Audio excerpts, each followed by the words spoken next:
Bad traditions को, इन गलत traditions को रोका है। और इस्लाम ने दुनिया को पैगाम दिया, व इज़ल मौऊदतु सुइलत बिअय्यि ज़ंबिन कुतिलत, ऐ लड़कियों को जिंदा जमीन में गाड़ने वालों, कल कयामत के दिन वो लड़की कयामत के दिन आएगी और उससे पूछा जाएगा तेरे माँ बाप ने, तेरी माँ ने, तेरे बाप ने किस अपराध में तुझको मारा था, तेरा अपराध क्या था, तेरा कसूर क्या था। इस्लाम ने औरत की जान बचाई है मेरे प्यारे साथ। इस्लाम ने औरत को हाँ पर्दे में रहने का हुक्म दिया, और क्यों दिया है वो भी आप समझ लीजिए। बहुत आसान मिसाल मैं देता हूं, बहुत आसान मिसाल। 20,000 वाला मोबाइल है, अच्छा सा कवर लगाया आपने, टेम्पर्ड ग्लास लगाया ताकि गिर जाए तो स्क्रीन न टूटे, पानी न चला जाए, लेकिन आपने आईफोन ले लिया। नया वाला आईफोन कितने का आ रहा है? शायद 75,000 का या 1 लाख का आ रहा है नया वाला आईफोन, या वो एक और सैमसंग का कौन सा अल्ट्रा आ रहा है, लाख सवा लाख का। इतना महंगा आपने मोबाइल लिया। मोबाइल महंगा है तो कवर और महंगा है, मतलब कवर भी उसी हिसाब का है। जितना कीमती मोबाइल है उसको प्रोटेक्ट करने के रास्ते उतने ही मुश्किल है, ताकि मोबाइल कीमती है, खो ना जाए, चोरी ना हो जाए, टूट ना जाए, गिर ना जाए। मेरी प्यारी माओ बहनों, इस्लाम आपको दुनिया की सबसे कीमती दौलत करार देता है। अल्लाह के प्यारे नबी फरमाते हैं, अद्दुनिया कुल्लुहा मताउन व खैरु मताई दुनिया अल मरअतु सालिहा। है और तो तुम दुनिया की सबसे कीमती दौलत हो, और जब तुम सबसे कीमती दौलत हो तो कुरान कहता है तुम्हें पर्दे में रहना चाहिए। या अय्युहन नबी कुल अज़वाजिका व बनातिका व निसाइल मुमिनीन, ऐ नबी अपनी बीवियों से भी कह दीजिए, अपनी बेटियों से भी कह दीजिए, और तमाम मुसलमान औरतों से कह दीजिए, युदनीना अलैहिन्ना मिन जलाबीबिहिन्ना, कि जब वो अपने घर से निकलें तो चादर में निकलें, पर्दे में निकलें, नकाब में निकलें, अपने आप को एक्सपोज न करें, अपने हुस्न की नुमाइश न करें, अपनी खूबसूरती का प्रचार न करें, छुप करके निकलें, पर्दे में निकलें। ज़ालिका अदना अन युरफ़ना फला यूज़ैन, ताकि दुनिया समझ जाए ये शरीफ घर की लड़कियां हैं, ये मुसलमान लड़कियां हैं, ये नेक घराने की लड़कियां हैं, और किसी को छेड़ने की हिम्मत न हो सके। इस्लाम ने अगर औरत को पर्दे का हुक्म दिया है तो औरत की सुरक्षा के लिए दिया है, औरत को बचाने के लिए दिया है। इस्लाम तो वो दीन है, ज़िनाकारी को इस्लाम हराम करार देता है, और हराम ही करार नहीं देता, बल्कि अल्लाह फरमाता है वला तक़रबुज़ ज़िना, तुम ज़िना के करीब भी न जाना। इस्लाम ने जब ज़िना से रोका है तो ज़िना से करीब लेके जाने वाली तमाम चीज़ों को बैन कर दिया इस्लाम ने। औरत अकेले ट्रैवल करेगी, सफ़र करेगी, उसकी जान को, उसकी आबरू को खतरा होगा। इस्लाम कहता है ला तुसाफिरुल मरअतु इल्ला व मअहा मुहरिम, औरत बगैर मुहरिम के सफ़र न करे, उसका कोई महरम होना चाहिए, बाप हो, शौहर हो, बीवी, बेटा हो, भाई हो, भांजा हो, भतीजा हो, कोई भी महरम होना चाहिए। कोई औरत अकेले में किसी गैर मर्द के साथ नहीं मिलेगी। फरमाया ला यख्लुवन्न रजुलुम बि इम्रातिन इल्ला वसालिसुहुम शैतान, कोई मर्द किसी औरत के साथ अकेले में न जाए।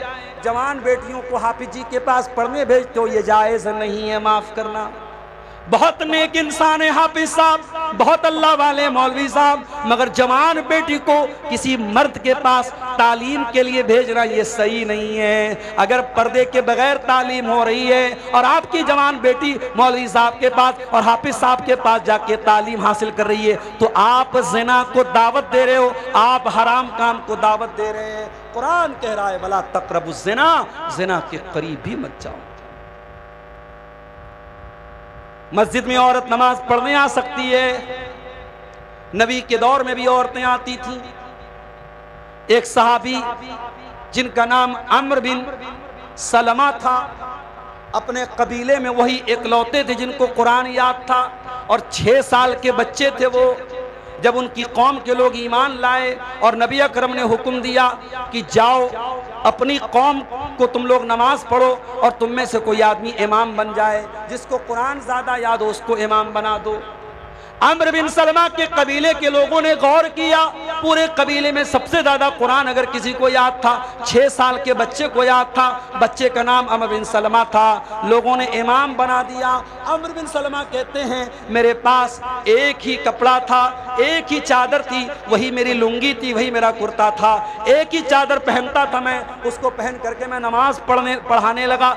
जब मैं रुकू में जाता था तो मेरी सुरीन नजर आ जाती थी, मेरी पीछे की शर्मगाह नजर आ जाती थी। औरतों ने कंप्लेंट की शिकायत की, कहा कि अरे कम से कम अपने इमाम की शर्मगाह तो ढांप दो, अपने इमाम की पीछे की शर्मगाह तो कवर कर दो, इतना कपड़ा तो ला के उसको दे दो। हजरत अम्र बिन सलमा कहते हैं मेरी कौम के लोगों ने मुझे चादर ला के दी, उतनी खुशी मुझे हुई कि उससे ज्यादा मुझे खुशी कभी नहीं हुई थी। पता यह चला कि नबी के दौर में औरतें मस्जिद में आती थी, उनका इंतजाम होता था। आज सीमांचल में इतना बड़ा बेल्ट है अहले हदीसों का, जाके सर्वे कर लीजिए, जितनी मस्जिदों में जुमा की नमाज होती है जाइए और सर्वे कीजिए, कितनी जुमा की जामा मस्जिदों में जहां जुमा की नमाज होती है, कितनी जामा मसाजिद में औरतों की नमाज का इंतजाम है, जाइए पता करिए। मेरा एक अंदाजा है कि शायद अगर 100 मस्जिदें होंगी जहां जुमा हो रहा है तो 90 मस्जिदों में औरतों का इंतजाम नहीं है। माफ कीजिए, सीमांचल की बात कर रहा हूं। आपकी औरतें साल में एक बार जलसा हो रहा है और माफ कीजिएगा आप यहां जलसा कम और मेला ज्यादा होता है। हम लोग जलसे में आते हैं, अपनी क़याम गाह से स्टेज तक आने में ही हम सारा मंजर देख लेते हैं। रास्ते में कौन तकरीर सुनने आया है, कौन मोबाइल पर कहां लगा हुआ है, कौन किसको देख रहा है, कौन किसको इशारा कर रहा है, कौन किसको देख के मुस्कुरा रहा है, हम लोग भी बड़ी दूर की नजर रखते हैं। मेरे प्यारे साथी,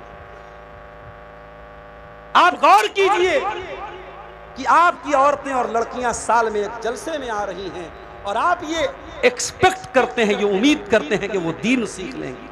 नहीं मेरे प्यारे साथी, आपको जुमा की नमाज में भी औरतों का इंतजाम करना पड़ेगा। और आप ये मत कहिएगा हम बहुत गरीब लोग हैं, नहीं आप गरीब लोग नहीं हैं। आपकी शादियां देख के नहीं लगता है कि आप गरीब हैं। 200-200 बारातियों को आप जब चिकन भी खिलाते हैं, मटन भी खिलाते हैं, तब नहीं लगता कि आप गरीब हैं। जब 3-3 लाख रुपया जहेज देते हैं लड़कियों को, तब नहीं लगता गरीब हैं। आप अगर चाहें हर वो मस्जिद जहां जुमा की नमाज हो रही है, अगर गांव वाले चाहेंगे, और इसी मनिहारी के इलाके में मैंने बाज इलाकों में देखा है लोगों ने अपने गांव में कलेक्शन करके लाखों रुपए की ईदगाह बना ली है। आप चाहेंगे हर मस्जिद में जहां जुमा की नमाज हो रही है औरतों का इंतजाम हो सकता है। और आज के इस दौर में बहुत जरूरी है मेरे प्यारे साथियों औरतों का इंतजाम। लेकिन अगर जुमा की नमाज में औरत जुमा की नमाज पढ़ने आ रही है तो मेरी प्यारी माँ बहनों कान खोल करके सुन लो, अल्लाह के प्यारे नबी फरमाते हैं अगर कोई औरत खुशबू लगा करके मस्जिद में आती है, नमाज पढ़ने आ रही है, जुमा पढ़ने आ रही है, तरावी पढ़ने आ रही है, अगर वो खुशबू लगा करके मस्जिद में आती है तो 40 दिन तक उसकी नमाज कबूल नहीं होगी।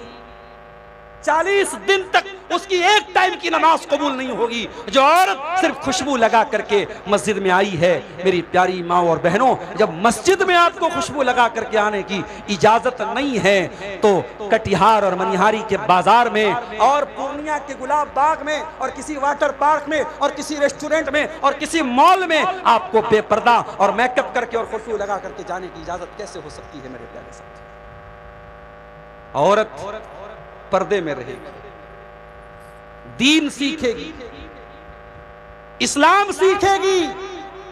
मैं नहीं कहता कि सारी बच्चियों को मदरसे में डाल दो, मगर जाकर के सर्वे कर लो कि स्कूलों में पढ़ने के नाम पर क्या क्या हो रहा है।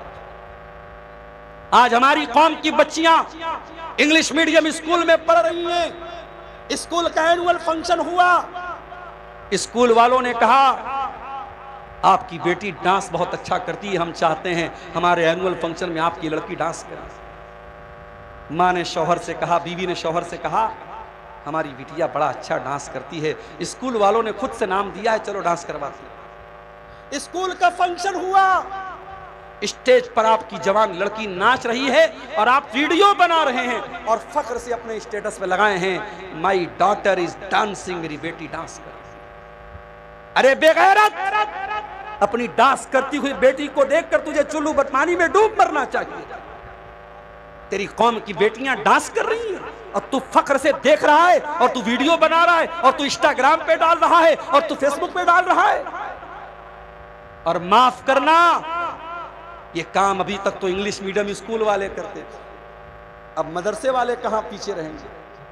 अब मदरसों में भी ये काम हो रहा है, बड़ी बड़ी बच्चियों को स्टेज पे लाया जा रहा है और डांस तो नहीं है, एक्शन हो रहा है, एक्शन।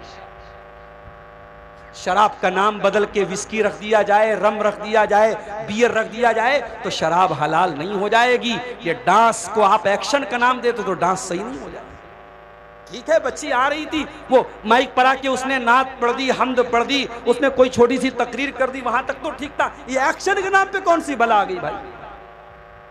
लड़कियों को तालीम दो मेरे प्यारे साथियों, तालीम के नाम पे उनकी इज्जत का जनाजा मत निकालो। और कान खोल के सुन लो, इस उम्मत की औरतों ने हर दौर में दीन की तालीम का झंडा बहुत बुलंद किया है। अगर आपको मेरी बात में शक है तो जाइए हजरत आयशा की जिंदगी के बारे में पढ़ लीजिए। और कभी मौका मिला इंशाअल्लाह तो इसी सीमांचल के इलाके में, तकरीर का तो मैं वादा नहीं करता, जुमा के खुतबे में एक मौजू रखूंगा, हजरत आयशा की पूरी सीरत बयान करूंगा। वैसे यूट्यूब पर मैं बनारस में तकरीर कर चुका हूँ, यूट्यूब पर मौजूद होगी, लेकिन आपके इलाके में शायद इस मौजू पर मैंने तकरीर नहीं किया है। हजरत आयशा की पूरी जिंदगी के बारे में, क्या इल्म था, क्या नॉलेज थी, क्या ज्ञान था। बड़े बड़े सहाबा कहते हैं जब हमारे ऊपर मुश्किल आती थी, हमें कोई मसला नहीं समझ में आता था, हजरत आयशा से सवाल किया करते थे और हजरत आयशा जब जवाब दे देती थी सबका मुंह बंद हो जाता था। इतनी नॉलेज अल्लाह ताला ने हजरत आयशा को दी थी। ओ मेरी प्यारी बहनों, तुम्हारे लिए आइडियल न तो सानिया मिर्जा है, न बॉलीवुड की हीरोइन है, न क्रिकेटर्स हैं, आपके लिए आइडियल खवातीन अगर हैं, मेरी प्यारी माँ बहनों, इस उम्मत की सबसे बेहतरीन औरतें हैं, नबी की बीवियां हैं, अल्लाह के प्यारे नबी की बीवियां हैं, ये इस उम्मत की सबसे आइडियल औरतें थी।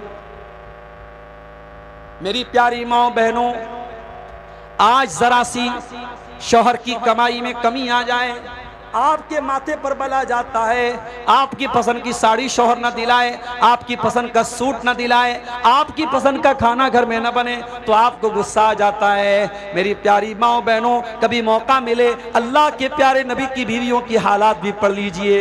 हजरत आयशा अपने भांजे उर्वा से कहती हैं, ऐ उर्वा, हम आसमान में एक चांद देखते थे, दूसरा चांद देखते थे, तीसरा चांद देखते थे, 2-2 महीने गुजर जाया करते थे। वमा यूक़दु फी अबियात रसूलिल्लाह सल्लल्लाहु अलैहि वसल्लम नार, अल्लाह के रसूल के घर में 2-2 महीने तक चूल्हा नहीं जलता था।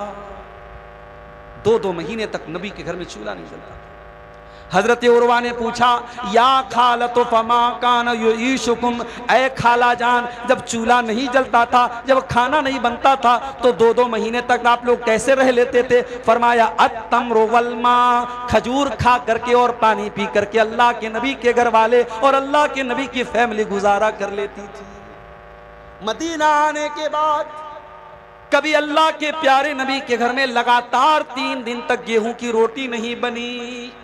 ये लाइफ स्टाइल था अल्लाह के नबी की बीवियों का। मेरी प्यारी माँ बहनों, अगर ऐसी जिंदगी आपको गुजारने दे दी जाए, आप तो 1 हफ्ता नहीं रह पाएंगी। नबी की बीवियों ने सारी जिंदगी नबी के साथ गुजारा किया, कभी लब पर कोई शिकवा न लाई, कभी जुबान पर कोई शिकायत नहीं लाई। एक मर्तबा, आज मैंने घड़ी नहीं लगाई है, टाइम ज्यादा हो जाए तो पता, 12 बज चुके हैं, मेरे निकलने का भी टाइम हो रहा है। मदरसा वालों के पास ज़मीन नहीं है, चंदा कराना है, भैया चंदा कराना बड़ा मुश्किल काम है, और यूट्यूबर भाइयों ने तो वो भी नहीं छोड़ा।